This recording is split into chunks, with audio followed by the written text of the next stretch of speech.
Cheating కేసులో లంచం తీసుకున్న సీసీఎస్ ఇన్స్పెక్టర్ సుధాకర్ను అరెస్ట్ చేశామని ఏసీబీ డీఎస్పీ శ్రీధర్ తెలిపారు. పారిపోవడానికి ప్రయత్నించిన సుధాకర్ను వెంబడించి మరీ అరెస్ట్ చేసినట్టు చెప్పారు. ప్రభుత్వ అధికారులు లంచం డిమాండ్ చేస్తే తమకు సమాచారం ఇవ్వాలని అంటున్న డీఎస్పీ శ్రీధర్తో మా ప్రతినిధి ప్రవీణ్ ఫేస్ టు ఫేస్.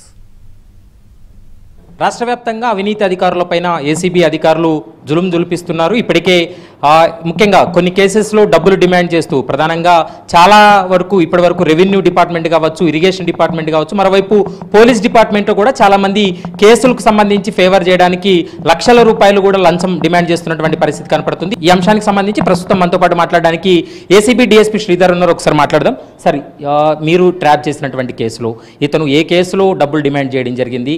అంటే ఇప్పటికే 2-3 దఫాలుగా అతను ఆశ్రయించి డబ్బులు కూడా ఇచ్చినట్లు తెలుస్తుంది. ఇన్వెస్టిగేషన్లో ఎలాంటి అంశాలు బయటపడ్డాయి? ఈ కేసులో యాక్చువల్లీ 2 months కింద ఒక కేసు రిజిస్టర్ అయింది. సత్యప్రసాద్ అని చెప్పేసి ఒక అతను మణిరంగస్వామి అని చెప్పేసి మన దగ్గరికి వచ్చిన కంప్లైంట్ మీద కేసు రిజిస్టర్ చేయించాడు. చీటింగ్ కేసు రిజిస్టర్ చేయించాడు. అదేంటంటే సత్యప్రసాద్కు ఒక ఇల్లు ఉంది యాప్రాల్లో. ఆ ఇల్లుని అమ్మినట్టుగా బ్యాంకు నుంచి ఒక 1.5 crore లోన్ తీసుకున్నారు. రిజిస్ట్రేషన్ కూడా చేశారు హేమప్రసాద్ రెడ్డికి. చేశాక 1.5 crore ఆల్రెడీ దాంట్లో 50 lakhs వేరే బ్యాంకు నుంచి లోన్ ఉండే, చోళమండలం నుంచి 50 lakhs డైవర్ట్ చేసేసి మిగతా 1 crore ఒక ప్రాపర్టీ నాచారంలో డెవలప్ చేద్దామని చెప్పేసి నాచారంలో ఒక ప్రాపర్టీలో పెడదామనుకున్నారు. కాకపోతే అది సక్సెస్ కాలేదు. ఆ 1 crore మళ్ళీ ఇతను రిటర్న్ చేయలేదు. మణిరంగస్వామి నాకు బ్యాంకు నుంచి అది నా లోన్ అమౌంట్ అది ఇతనికి ట్రాన్స్ఫర్ చేసినానని చెప్పేసి అతను సిసిఎస్ని ఆశ్రయించాడు. అక్కడ ఒక 41/24 అని ఈ సంవత్సరమే కేసు రిజిస్టర్ అయింది. లాస్ట్ 2 months నుంచి వీళ్ళిద్దరిని పిలిచి ఇన్స్పెక్టర్ సుధాకర్ మాట్లాడుతూ వాళ్ళిద్దరిని కూర్చోబెట్టడం వల్ల వాళ్ళు కాంప్రమైజ్ అయిపోయారు ఆటోమేటిక్గా. ఒక ఎంఓయూ కూడా రాసుకున్నారు వాళ్ళు.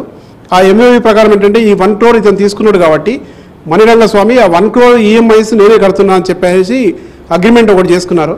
ఆ అగ్రిమెంట్ చేసుకున్నారు కాబట్టి ఆ కేసు సిసిఎస్లో క్లోజ్ చేస్తాము, కానీ క్లోజ్ చేయడానికి 15 లక్షల రూపాయలు కావాలని చెప్పేసి డిమాండ్ చేశారు. అందులో ఇతను ఆ కరెన్సీ ముట్టుకోకుండా జిప్ ఓపెన్ చేసి వెనకకెళ్ళి పెట్టమని చెప్పాడు.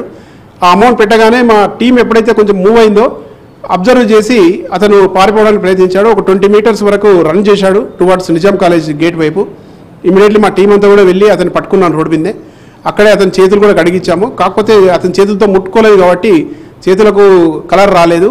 నెక్స్ట్ బ్యాగ్ కడిగితే బ్యాగ్లో కలర్ వచ్చేది. ఆ బ్యాగ్లో ఐడి కార్డు ఉంది కాబట్టి అతనిది ఆ బ్యాగ్ అని చెప్పేసి ప్రూవ్ అయ్యేది. ముఖ్యంగా ఒక సినిమా తరహాలో నిన్న జరిగింది. మీరు చేజ్ చేయడం, ఆయన పరిగెత్తుకుంటూ వెళ్ళినటువంటి సందర్భం. అంటే ఏసీబీ అధికారులు ఉన్నారనేటువంటి ఏమన్నా అనుమానం ఏమన్నా వ్యక్తం చేశాడా? ఉన్నాడు కాబట్టే పట్టుకోలేదా? డబ్బులు ఏంటి పరిస్థితి?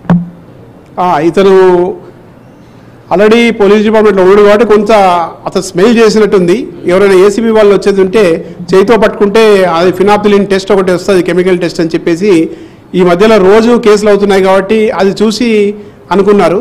కానీ ఒక్కసారి కంప్లైంట్ వచ్చిందంటే 80% పట్టుబడాల్సిందే, జైలుకు పోవాల్సిందే. కేవలం సుధాకర్ ప్రమేయం మాత్రమేనా ఇందులో?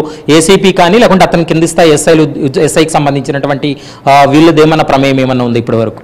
ఆ టీంలో ఎస్ఐస్ ఎవరు లేరు. నెక్స్ట్ అతని సీనియర్ ఆఫీసరు ఎవరు ఉన్నారో ఏసీపీని కూడా రామరెడ్డి ఏసీపీ గారు ఉన్నారు. నేను రాత్రి ఆఫీస్లో విచారించాము మార్నింగ్ వరకు. ఈ రోజు కూడా మా ఆఫీస్కి పిలిపించాము. ఇంకా ఎంక్వైరీ చేస్తున్నాము. అతని ఇన్వాల్వ్మెంట్ ఏముంది, అతనికి ఈ కేసు గురించి ఎంత నాలెడ్జ్ ఉందని చూస్తాను. రైట్. ప్రస్తుతం అయితే మాత్రం సిసిఎస్ ఇన్స్పెక్టర్గా ఉన్నటువంటి సుధాకర్ అయితే మాత్రం ఏసీబీ అధికారులు అరెస్ట్ చేశారు. దాదాపు చీటింగ్ కేసును క్లియర్ చేయడానికి 15 లక్షల రూపాయల వరకు కూడా లంచం డిమాండ్ చేశారు.